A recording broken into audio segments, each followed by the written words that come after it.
Hello, and welcome to a Huskies Health. I am your host, the best podcast host in the universe, Steve Cully. I'd like to thank our sponsors at Procyon Partners. Procyon Partners, they specialize in employee benefits, wealth management, and retirement planning. President Sean Rabinowitz, proud supporter of our podcast network, and we love him very much for everything he does.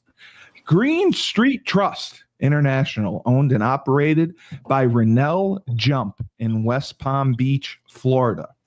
They specialize in tax plans for businesses large and small. They will save you money or get you a big fat return. To schedule your free strategic tax planning session today, go to www.greenstreettrust.com. Pete Finch and the Finch Law Firm is out of Bridgeport, Connecticut. If you suffered any type of personal injury, a slip and fall, a car accident, your mother-in-law tried to run you over with her car, your wife may have stabbed you, the Finch firm is for you. Pete has fought legal battles all across the state of Connecticut. He is not afraid of insurance companies. He will go to war to get every dollar you deserve in compensation. Just remember, if you're in a pinch, call Finch and go to his website. It's just thefinchfirm.com. Dynamic Human Performance, owned and operated by UConn legendary running back Andre Dixon. He trains boys and girls of all ages, of all sports. He just started a new boot camp program, 7 days a week at 6 a.m. You want to get in shape? Go work with Andre. He has an athletic development program where he trains boys and girls of the sport of their choice from the ground up. He develops them to help them reach their full potential. Andre has sent boys and girls to college on scholarship for all different types of sports.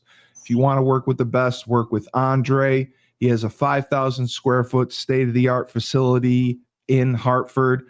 Go to www.dynamichumanperformance.com to work with him. Down south, we have Julius Williams and the Trench Mob. He trains offensive and defensive linemen. They compete in 5-versus-5 tournaments all across the country. Offensive versus defensive linemen. There's rounds. There's points scored for whoever wins between the offense and defense. Julius's team, the Trench Mob, went undefeated. Julius's team, the Trench Mob, also went to college camps this past month. Every camp they attended, a member of the Trench Mob was offered a scholarship. Julius has sent kids to Florida, Florida State, Miami, Clemson, Tennessee, Georgia, Alabama, just to name a few. So if you want to work with the best, you're an offensive and defensive lineman. He also has a program for any kid who is out of state. He will be with you every step of the way to go through the training process, the drill work. And if you attend camps, if you want to go down and work with the Trench Mob, you will be an official member of the Trench Mob anytime you go with them.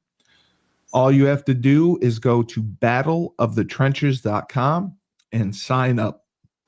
Our newest sponsor is Luther James Insurance, owned and operated by James Whitfield in Englewood, New Jersey. For over 3 years, he has dedicated himself to the art of financial planning, advanced insurance planning, specializing in life insurance, and retirement strategies. He helps out law enforcement achieve financial stability. His journey in the industry is more than a career, it's a passion.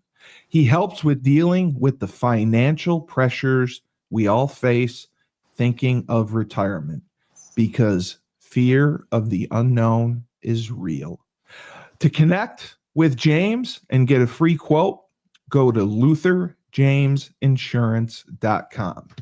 Now for the men of the hour, former UConn star running back Chris Bellamy, who is now a mental health advocate and champion for fathers' rights, and also developed a workshop that in curriculum that he hopes to implement in colleges and educate fathers about their rights.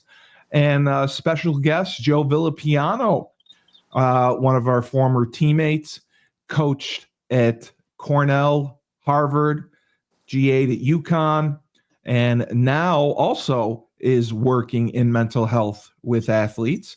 So I thought this was the perfect platform to bring him on twice in 1 week. So we got lucky. Welcome, Joe. Hello, Christopher. Great to see you again. Like what did Edzo used to say? There's a break in the weather, man. You must be living right. Yeah, Chris was in Martha's Vineyard over the weekend. And Joe's in Minnesota. So Joe was kind enough to come on, and Chris was kind enough to come on. And, we were talking, the mental health of athletes. And Chris, I dealt with this talking to a former teammate of ours. Jamal Lundy is training kids and helping them with the recruiting process. And the recruiting process is really kind of amped up with the pressure. And a player of Jamal's went on a visit to Bryant University. They're D1 now, right? Yeah, they got a great facility. They're one FCS. Yeah. Joe, if I'm wrong, are they in the Colonial? Are they the CAA or no? No. They're not. Okay. NEC. They play. Like Central. Sacred Heart, Central, those guys. Yeah. Okay. So the kid goes to Bryant on an official visit. The family doesn't really understand the implications of official visits. When you go on official visits, you're pressured into making a decision. Yeah. So he was pressured pretty hard by Bryant to make a decision. He liked Bryant. He committed verbally. Holy Cross had been calling him while he was on his visit to Bryant and said, "You're right here. Drive to us. We want to have you on an overnight." Goes to Holy Cross on an official visit. Was blown away. Academically, there's really no comparison between Holy Cross and Bryant. He commits to Holy Cross. He wants to commit to Holy Cross. He commits to Holy Cross. The mistake that he made, and I talked, Jamal put me on the phone with the kid and the parents, and I don't know why, but yeah, when there's a problem, call Steve Cully because he'll figure it out. Right? You and Finch, man. It's like, yeah, I'm thinking, I have a problem with recruiting. I'm going down the list of people who I can call. Steve Cully's the guy. He's the one. That's our man. That's the one. So I'm on the phone with these parents who I don't know, and the kid is crying. The kid's upset. So what happened was Bryant called Holy Cross and told them that he had already committed to them. Holy Cross pulled their offer, which now I had been in recruiting and I thought this was unheard of because parents lie, coaches lie, kids lie. It happens all the time. And like, I was just thinking back, like if I was at Holy Cross and, Harvard called me and, a kid had committed to us and Harvard called and said, oh, well, he committed to us. And we're going to rescind our offer. Like, we would never do that. We don't give a fuck. We don't care. So Holy Cross rescinded their offer. And the kid was really devastated by it. So, we're trying to straighten it out now to see if Holy Cross would put the offer back on the table. But the pressure on these kids to make decisions, the recruiting calendar is a lot shorter than before. So, but you get more visits now, though, right? Before it was only 5 or 4 that you could get, right? Something like that. I think it's still 5. But the other thing I found out, there's no more national letter of intents that are signed. Then what are we talking about? Like, well, then what is Holy Cross upset about? That's what I said. They said that there was deception because the kid never told them that he was offered at Bryant, that he committed to Bryant the day before. So they felt that he was deceptive, and that's why they pulled the offer. The kid, Can we just pause? Can we pause 1 second? I Please. just got to say something. This is my problem with, and this is, I'll bring it all back together. But this is my problem with like youth sports, not college, youth sports. There's where does the mentor coach start and the ego end? Right? Because that's all ego, dude. Yeah, that's all that is. Like, oh, he was deceptive. No, he's a 17, 18-year-old kid, excited. Yes. Yeah, and by the way, Holy Cross, he didn't plan to come see you guys.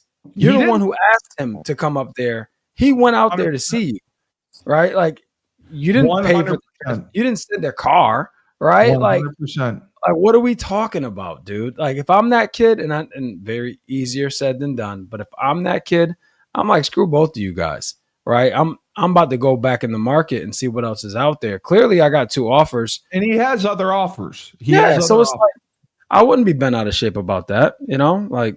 But I've never heard, Joe. Like, have you heard of a situation like at Cornell of another coach calling you from another school and saying, this kid committed to us, and you would pull your commitment, you would pull your offer as a result of that? No, yeah, no. It seems fishy. Yeah, and I agree. The kids are stretched so much, and when they see something they like and they want, he wanted to jump all up. Yeah, it's exactly. It's an impulsive decision. So it's it's unfortunate, but that's the way that everything's going now. Nobody's word means anything anymore. It's just a shit show. Yeah. So talk a little bit about the testing that your company does, and it's mostly for college athletes, and it assesses their mental health, tries to get ahead of problems before it happens, and identify those kids that may need that extra help. Yeah, exactly. That's what our company is based off of a Navy SEALs assessment test. So these people that are going into, special operations would take this test, and then the instructors could tell whether they'd be a good fit. And what a good fit is for them is, are they going to produce under super high pressure? Literally, like our coaches used to tell us, when the bullets are flying. Like, for them, that's a literal meaning. Literal. Yeah. So what are they going to be like? How are they mentally going to react when the bullets are flying? Are they going to be coachable? Are they going to be resilient? If their leader goes down, will they step up? Do they have characteristics that, will allow them mentally to step up and face the challenge, but also lead and be a leader, be a follower, do what's asked. So things like that are what this assessment is kind of be able to predict. So when they take that, and college coaches can use that information. So this is a good example here. Whereas if Bryant and Holy Cross had this test, they can give it to the kid, and they could say, hey, it's another tool that they can use. Like, hey, we love the kid's film. Obviously, film's good. He produces on the field. His testing numbers and testing results in our camp, the 40 and all that stuff is all very good. But what's he like mentally? What's the intangible pieces? The character, the leadership, the cohesiveness. Is he going to be cohesive with his teammates and his coaches? Like, that's a huge piece. And you and I played, all 3 of us played together. It's like, we know those people that have those qualities, and we know those players that we play with that don't. And this test allows coaches to have information that would say, yes, this is a test score that projects to being a great teammate, a leader, great intangibles, or no. So, that's sort of the stuff that we're getting into, and it's really good, really good. Yeah. And Chris, that's I was saying, that's like cutting edge stuff right there that they're doing to try to assess the kids' mental health, try to assess how they'll react in those high pressure situations when the game's on the line or whatnot. What do you think of the whole thing? Well, first of all, I think that's applicable in sports and high performing careers. You know, like I work for a sales organization. I think it's almost like and I'm not trying to minimize it, but it's almost like an enhanced Wonderlic test, right? Like to see where the people's mindset is. I guess my question, Joe, is, how does that? I love the assessment capability of it. Is there a tool or feature or anything that you guys are working on that? Because think about it, right? Like if I've already recruited this kid. We contract your company to come in, and you run these tests, and we find out that some of the people aren't who we think they are, right? Like, like now what? You know what I mean? Like it's like awesome. Thanks, Joe. I appreciate you. You told me half my team are soft, and I can't count on them in the fourth, right? Like now what, man? Yeah, I think that's a great point, and I think that allows you to coach your guys a little bit better, or maybe a little bit differently. Different. You know, That's maybe you got to wear kid gloves versus when you're talking to this guy, and this guy you can be a little bit harder on, or maybe you got to pull this guy aside and talk to him one-on-one. All those gives things that much detail in terms of the person's like makeup, and if you want to get them to perform, this is some action items more or less. Absolutely. Yeah. So everything that they test for, like resiliency, leadership, all that stuff, depending on how you score, there's what we call a pro tip. And, so say you're lacking in confidence, something simple as that, we give a pro tip of, hey, this is what you can do to gain some confidence, small steps to gain some confidence as you go, so yeah, everything on the tactical assessment that we have, the 18 things, leadership, cohesiveness, all that stuff, attitude, there's always a pro tip there to help the player, make adjustments. Yeah. Cause Chris, the other thing I was thinking about is the majority of these kids, they have yet to enter their senior year. So you're talking about brains that aren't even close to fully developed, and they're pressed with making decisions that'll affect the rest of their lives. And the pressure is put on them. And, the kid's mother said for weeks, the son, wasn't sleeping, wasn't eating, was a nervous wreck about everything that was going on, because these decisions are made now, in the spring and in the summer. And, she had asked me, of course, what can we do? What can we do to help him through these tough challenges? And, I said, this is involving mental health.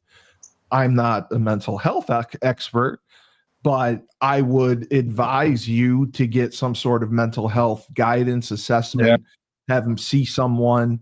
Because it has little to do with the decision Holy Cross made, right? Like that was a catalyst to bring out these emotions, these feelings, this state that he may have been in before. But it's not the reason he's in it. You know what I'm saying? It's a catalyst to expose it. But I would believe this kid has been battling with something for him. And again, I'm not minimizing his emotional attachment to this decision.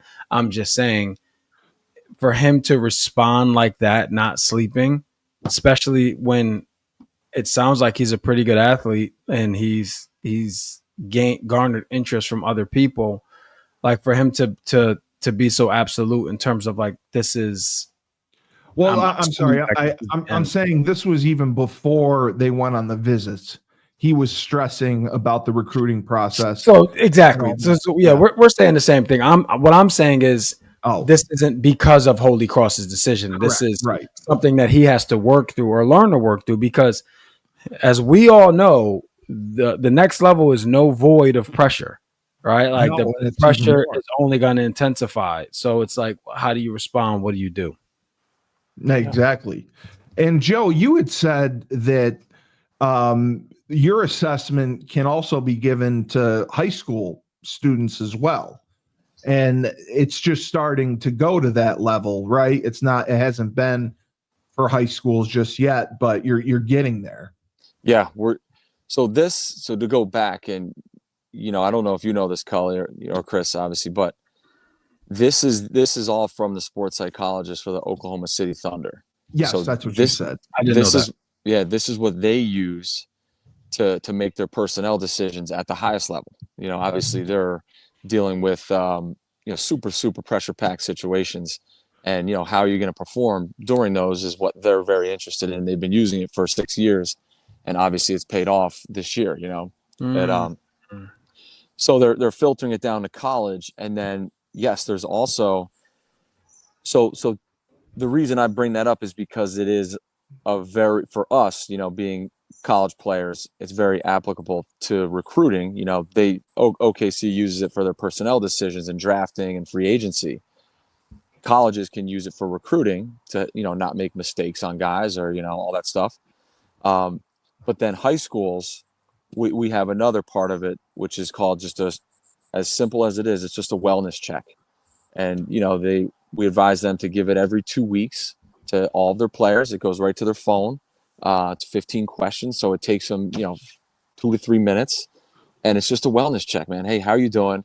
What's going on? And the questions are very simple, but it gives some insight on where are these kids at mentally right now? What's their mental energy like? And then the thing I really love about it, and I think, Chris, you'll really like this, is it doesn't make the kid go to the coach. Who of us is going to go to Coach Edsel or Coach Wilson and be like, hey, coach, I got a problem. I'm not feeling well. None of us, we're never going to do that, or Coach Rich, no way. But this gives the coaches some information, and then the coach can go to the kid. He can start it and say, hey, man, come into my office, man. Let's chat for a minute, So it takes the pressure off the player, that he's not looking like a weak kid, that he's going in and he needs help, this and that. So or even it takes the pressure off on even how to articulate that. Like exactly. He or she may not even know what they're experiencing to be able to tell you, like I said on this podcast before, I didn't realize my first bout with depression, which was my redshirt sophomore year. I didn't realize I was depressed until years later. Like I didn't have the language to articulate it to myself, let alone someone else. You know what I mean? So I think that it's very telling that survey that they can take. In an adult, right? Let's not forget these are kids. An adult can take that information and do what's best. Awesome. Yeah, no question. And I appreciate you being vulnerable. Cully and I have talked about our experiences being basically, it's hard, man. We were getting grinded out, and, I appreciate you sharing that with us as well, man. Like it was a tough situation, but we got through it together. And, now it's great to hear the three of us coming back together and trying to help and make the experience of the new generation, the next athletes, better. Well, I mean, the work you're doing is indicative of what's going on in society, where it's just not as taboo anymore. Like I didn't have the words to articulate myself, mainly because no one ever talked to me about mental health and wellness, So with the topic being more prevalent now and people like ourselves stepping into the vulnerability in terms of like, hey, you're not alone, right? Like this is prominent in high performing people in general, right? People in general, right? Like it's a clinical condition. So it's not like you're being soft. It's not like you aren't tough enough. Like, no, like there's medicine in a lot of cases for things like that you deal with in this nature. So I think vulnerability creates community, but then what, right? Like, okay, now we know there's people having challenges, but then what? So I love your proactive approach that your company's doing, because I think there's a lot, to be learned, right? There's going to be a lot of data on high performing people based on what this spits out from these reports. 1, 2, there's going to be action items and preventable measures that can be taken because you have all this data, right? And it then takes out the vulnerability piece where somebody doesn't want to expose themselves to what they're actually dealing with and to get help because they're ashamed, they're afraid, or whatever. So I don't know much more about it other than what we've spoken about so far, but I like where it's headed. Awesome. Yeah. And Joe, you've been setting up meetings with colleges across the country with the contacts that you have. The people that have utilized this survey or this software, have you gotten reports back from them on results, or are they happy with what they've gotten from using this? We are not even at that stage yet. We have a couple brand new from a football standpoint. We do have some colleges out that are using it, but it's mostly smaller teams. It's easier to manage a 15-person basketball team or a 25-person soccer team than it is a football team. So that's my job. I'm knocking down the doors of all these football teams, and we're going to get this going and up and running for these guys, and we will see throughout the next couple months when the season starts and they start looking at their assessments and how their mental health's doing throughout the course of the season. And I think it's going to be very good and valuable information. Because you might give the mental check to the team and be like, you know what, these guys are just they're not feeling good. They're not feeling confident. Our team's not confident right now. Maybe had a tough loss. It's maybe the week has been hot and they're tired or they're going through exam week, whatever, and a coach getting that information and being like, okay, now I got this info, I'm going to tone it down a little bit. So we think that's what's going to happen. That's going to be the value of the assessment and the mental checks. So we just got to get them up and running and have it go for, a cycle, like Chris said, and get that data and see where they're at and answer their questions and, get their feedback. Hey, Joe, a couple things. Are you or your company, are you exploring corporate at all? That is the plan. Yes. Yeah. Because in my company, sorry, my son's going to bed. Good night, buddy. All right, buddy. Me too. He's getting his hair braided tomorrow, so it just got washed. Looks good. I'm sorry, bud. I just closed the door on him. Some dad I am. So a couple things that comes to mind, man. Like in our company, like when we have consultants come in, like they refer to high performing salespeople as corporate athletes, right? Yes. Like that's how they reference them. So I think there's incredible value to explore the corporate sales side, right? Like there's incredible value there, which we can talk about more. As I learn more and see how I can help. So Chris, when you said it reminded you of a test, it kind of bleeped out for a second. Which test did you say it reminded you of? What I said is the Wonderlic test, the NFL test. Yeah. So exactly. Because it's an assessment. That's all it is, right? It's an assessment. So I just want to make sure that's what it was. I thought. Yeah, my bad. Yeah. Okay. And the other thing that comes to mind, and you tell me, Joe or Cully, I think you guys, Joe, may be a little ahead of your time, and I'm explaining. Not that that's a bad thing, but I'm gonna explain because you said something, and I'm like, that sounds good in theory, right? Like you said, if these tests come back, these results come back, and then there's exams, there's this, there's that, and the coach may know, hey, I may have to change my approach this week or today. I don't know that a coach is that I don't know that there's enough psychological safety from coaches to be able to do that. Flexibility. Like, you know what I'm saying? I didn't finish it, but there's a documentary on Netflix about the Red Sox and the Pedro Martinez era and all of that stuff. And the GM that ultimately got fired after making the call to keep Pedro in. The coach, yes, Grady Yeah, Little, the he coach, was yes. fired. Not the GM. Sorry, yes, the coach. Manager. Yeah, the manager. He said it. He said, he's like, yeah, I didn't want to listen to those analytics. You know, like he was like, my gut's got me this far. So I don't, he didn't adapt to what everybody essentially adapted to, which was the whole Moneyball thing. Right. So, Exactly. and so my point in saying that is I'm hopeful that coaches can take heed to this information. I just knowing the biological makeup of a lot of these college coaches and these A personalities, hard drivers. Like, I know Edsel's not coaching anymore, but I don't see Edsel reading that data and being like, all right, we're dialing it back this week. Like, I don't know. Right.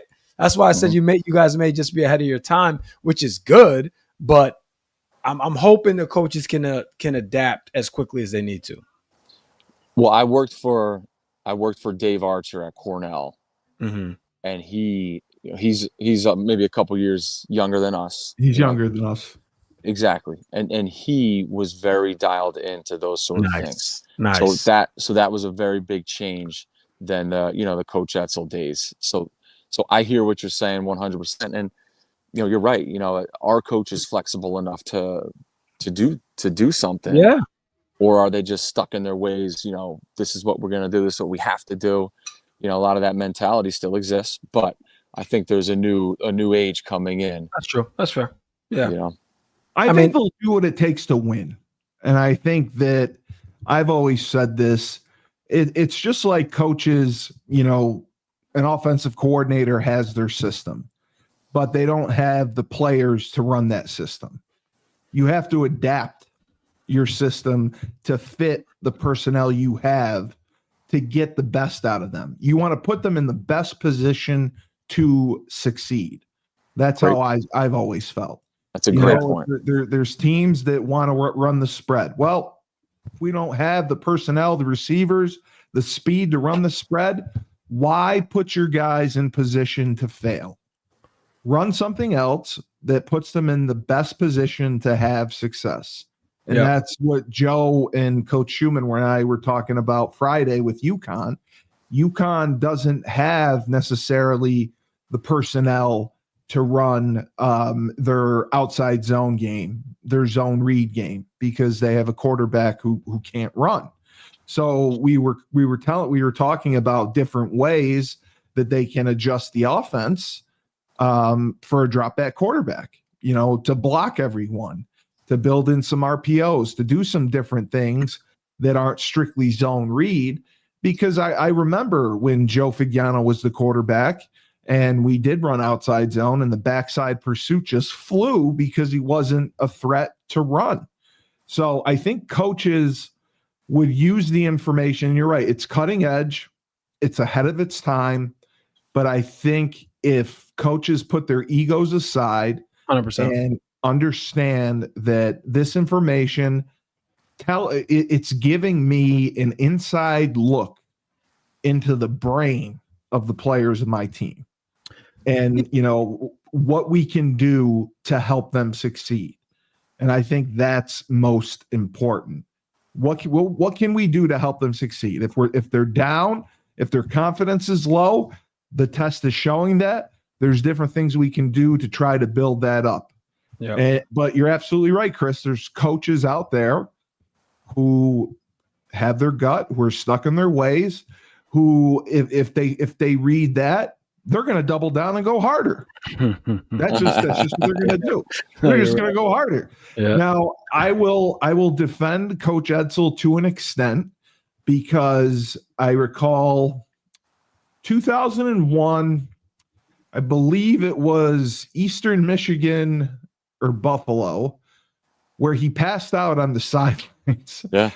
And after that game, I think they put him on Zoloft or something, but he kind of mellowed out a little bit and he changed throughout the years. I don't know if it was age or not, but he became slightly more of a player's coach. Not to say he wasn't I don't know.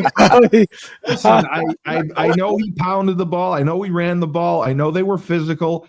I personally thought he took it a little bit easier on the players. No, you're not feeling that one? Here's what I'll say. He did what he needed to do.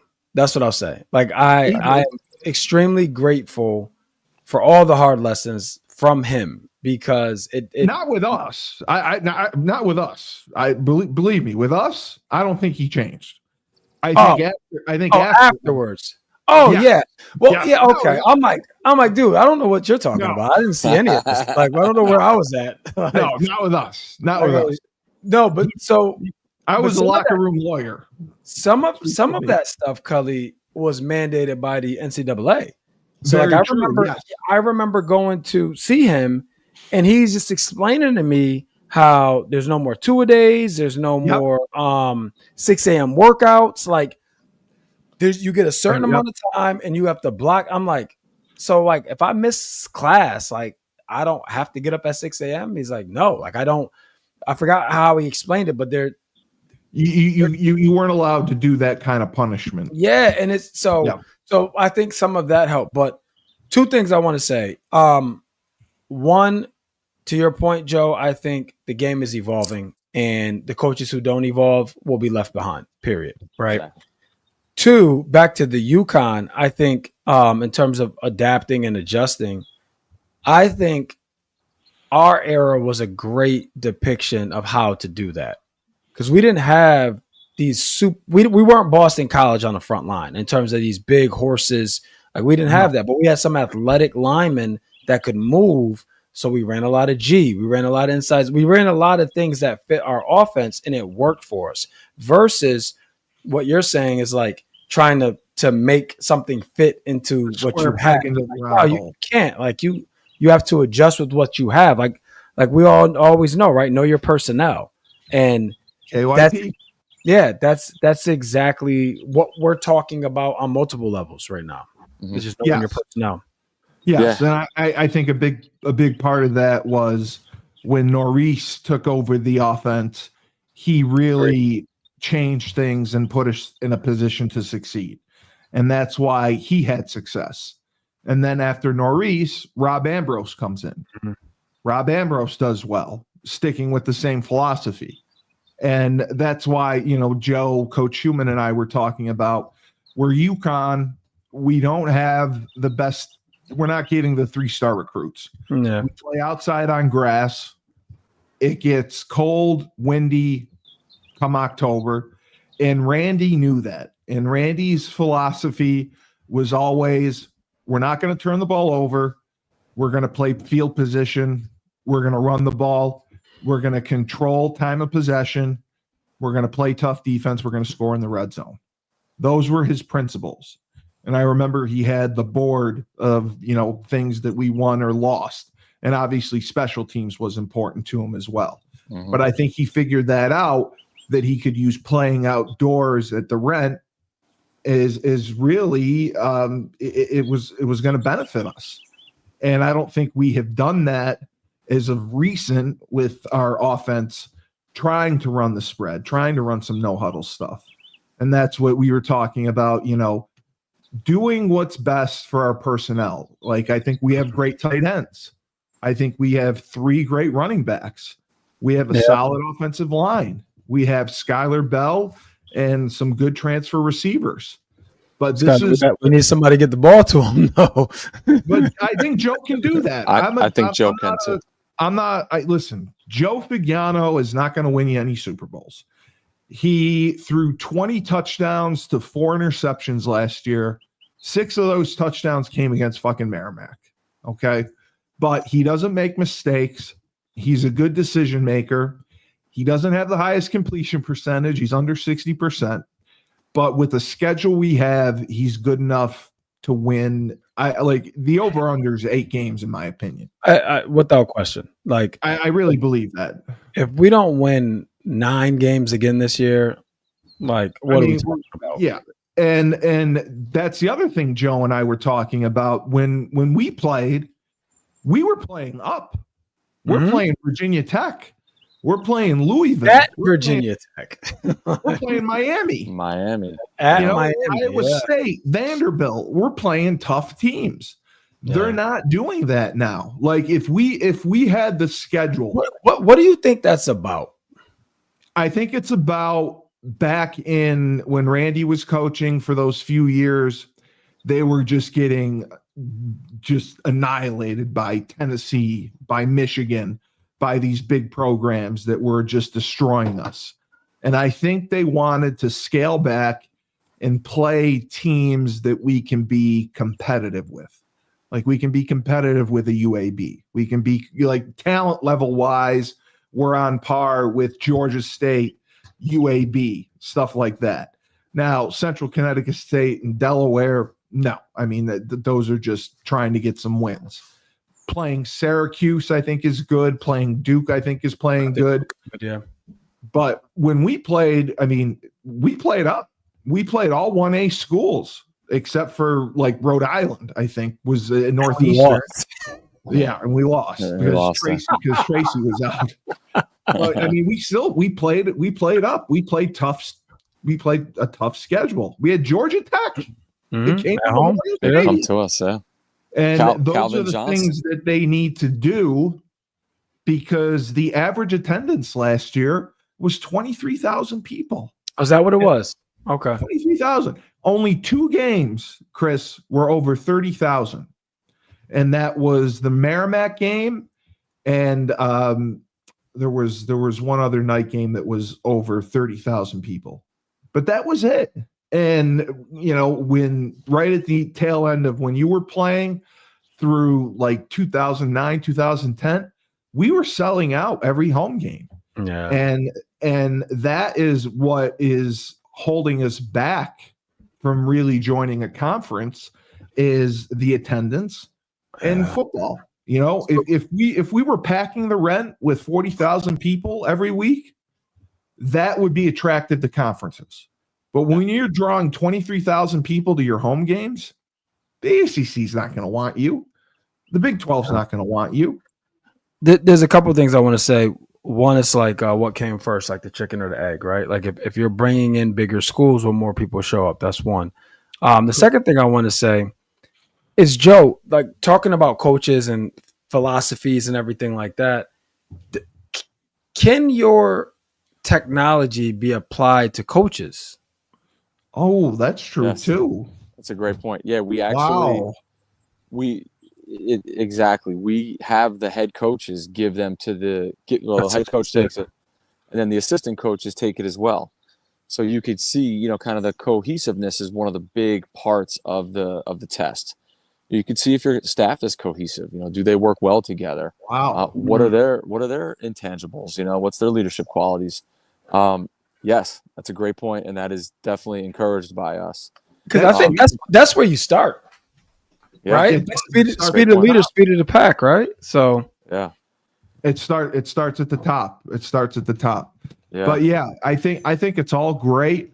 I think that, you know, as I said, the high school kids are under so much pressure now to make these decisions, and you know their mental health is affected by it. And, you know, a test like this is good to assess them because you don't know what you don't know. Like you said, Chris, you don't know what you don't know. And especially at the college level, at least they're employing sports psychologists. But like you said, you know, kids aren't going to volunteer and go in and say, hey, I'm struggling. Hey, I need help. You know, hopefully that stigma is starting to lift to where they will go do that.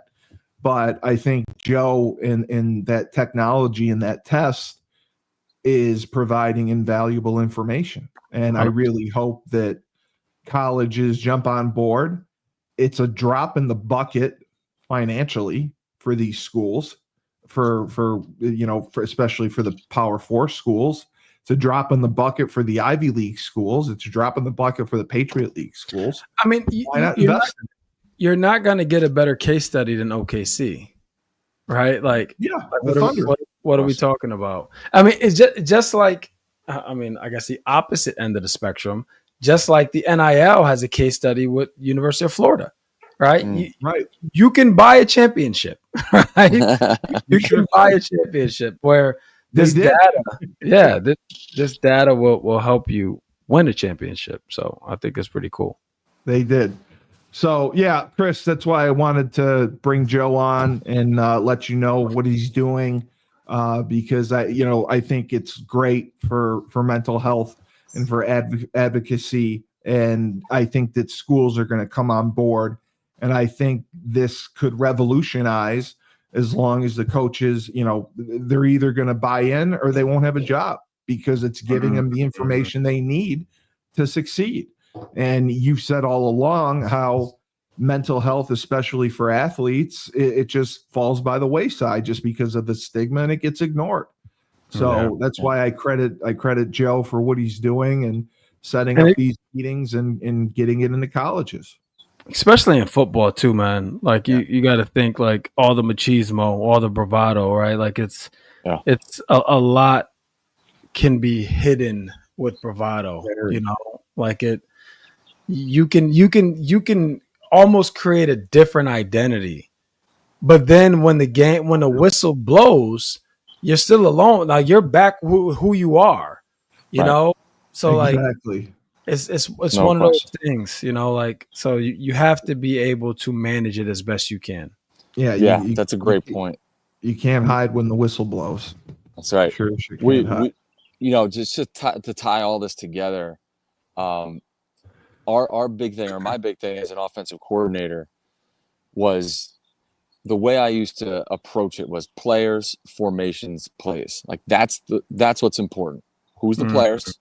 Then what's the formations we're going to run? Then the plays. Like the plays, everybody would always, you're calling it, man. What plays are you going to, what plays? Fuck the plays, man. I don't give a shit about them. I want the players, and I want the formations that are going to create the problems. Best matchups. Exactly. And I think UConn's starting to turn that table there and get there. Gordy, we talked about it. Gordy, there was some downsides last year, but this year, I think he's done a better job towards the later end of the year. He did. And then I think, with that being said, man, the players are all you have. You live and die with the players, period.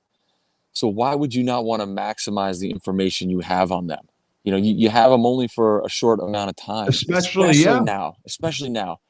What's the mental makeup that's going to help you succeed? Like you got to know those things.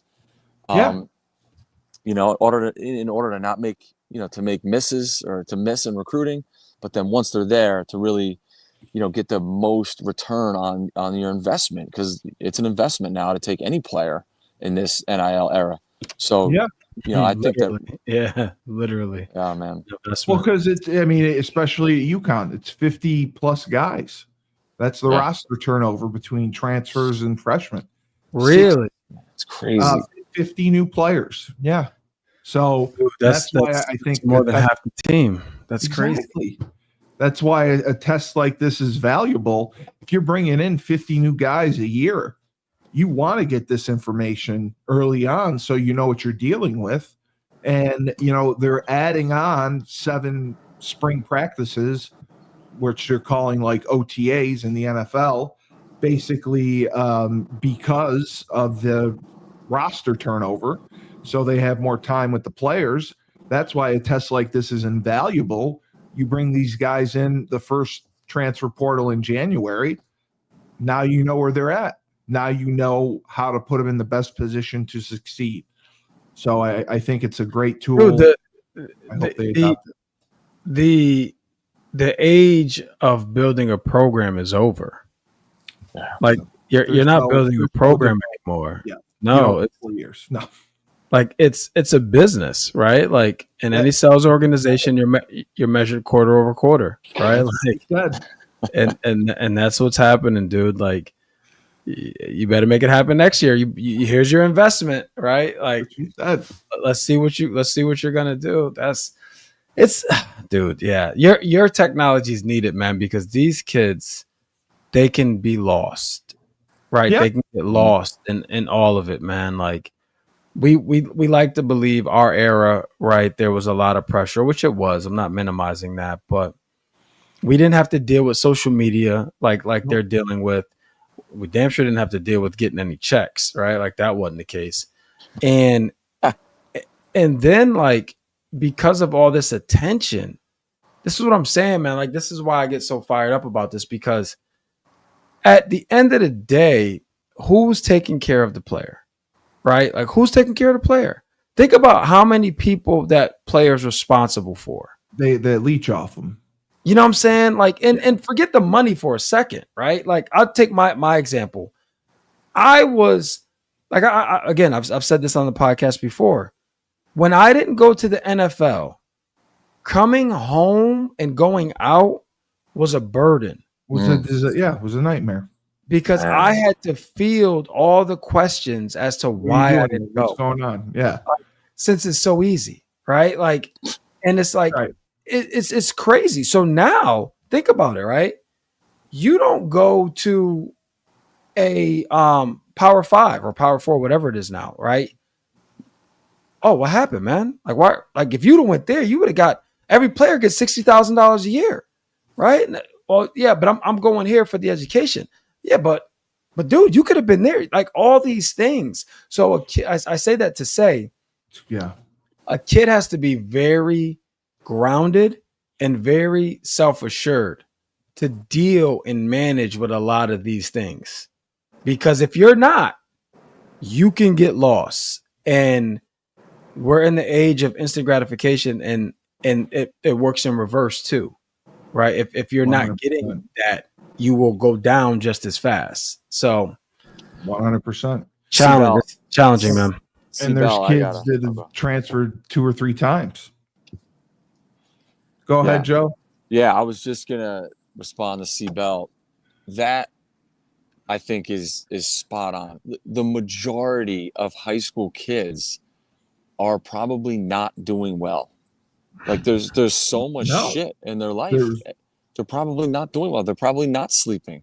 You know, they're probably stressing about something, you know, whether it's, you know, personal, athletic, you know, girlfriend. Socioeconomic status. Exactly. What schools are you getting recruited by? You know, are you getting money? Are you not? Like, there's so much going on. And to have this information and just to know, like, hey, man, I know that this kid's not doing well. I'm going to check in, man. I got to, or whatever sport, whatever, you know, hopefully, you know, a lot of teams are getting, you know, sports psychologists, whatever, have something in place for that kid to reach out to, or that person reach out to the kid, like we talked about. But yeah, the majority of kids are just not doing well, man. There's just a lot of stress, you know? Yeah. Well, because less freshmen or less seniors than ever are going to college on scholarship because of the transfer portal. They're having to work their way up.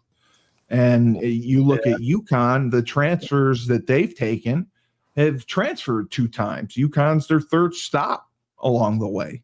And I just thought that was crazy. You said it, Joe, and that's why I give a lot of credit to Jeff Larson. Larson's a principal down in Florida. He stands by the front entrance of the school every morning. He shakes every kid's hand going into school, asks them how they're doing. I love that. I love how that. You doing, man? How's everything at home? And he knows their name. He knows, you know, hey, you played a good game yesterday. He does that every day. He, you know, just it's a check-in. Wow. You know, that's he's so done that with me. I'll get a random text from him. I went to he actually called me last week. I got to call him back. Sorry, Lars. I went to Crenshaw High School in, you know, South Central LA. It's the high school that the Boys in the Hood, where they all went. And I was recruiting Suge Knight's son, who had great academics. In this, he was UCLA, right? Or USC, one of the two. I think he went to. No, you're thinking Snoop. No, actually, I'm thinking about another person from Crenshaw. His name is Big U. Anyway, it doesn't matter. He went to his son's in the NFL now. But anyway, keep going. Sorry. Got you. So I went to that high school, and I went right around the time that school was, you know, kids were walking into school, and the principal there did the same thing. I will never forget that. Like, hey, how you doing? Like, super juice, super high energy. She said hi to every single kid, and then she saw me with the Harvard, and she's like, "Oh, Harvard's in the house!" Like, I was like, "Oh my God, man! Like, this is the best." I felt like a rock star, you know, I think, and Larson's got that personality, man. He's got it, you know. Yeah. Kudos to you, Joe. That's awesome, man. Like going into to Crenshaw High, especially repping Harvard, dude. Like that's like I don't even know if you understand like how much that means to those kids from that area, right? To be seen, you know, forget opportunity, right? Just to be seen, just to have someone like yourself come in that doesn't look like them, and they may not even fathom that Harvard was an option, right? Until you showed up, and it was like, okay, well, maybe now because Joe believes in me, Harvard believes in me. Now there is more or bigger for me. So that's really cool, man. That's really cool. I appreciate that. I think that Harvard, you know, Dean Fitzsimmons, the dean there, would meet with us every year, and he would tell us, go to the public schools. I want public school kids. Yeah. And I was like, man, that's awesome. And so I prided myself on trying to find public school kids that were first generation, that nothing was given to them. They had to earn everything, because those are the kids that are going to go to Harvard and really take advantage and appreciate it and then pass it down the line, you know, create some generational status for themselves. 100%. So, yeah. So that was the most fulfilling part of being a college football coach. And now that's, you know, those days are probably over, you know. No, you'll be coaching your kids soon enough. Don't worry about it. I wish I got to walk around with something that said Harvard on my shirt. Joe, send me a Harvard shirt. I'll walk. You can always just buy a shirt, dude. All right. Well, Joe, thank you so much for being on here and sharing your wealth of knowledge. I'll call you real quick. The company's called Optimal Sports, and I'll Optimal Sports. We'll put the website in the show notes for sure. You're the man. Because I think that's cutting edge, and we'll give it some pub. Just text me the website, and I'll put it in the show notes. I will. Joe, text me your number or get my number from Cully. Your area code isn't 832, is it? No, it's 85. Is it 857? 857. Okay. Yeah. I have another Joe on my phone. So I don't have your number, Joe. So let's make sure we connect for sure. Yeah, I'll send it to you.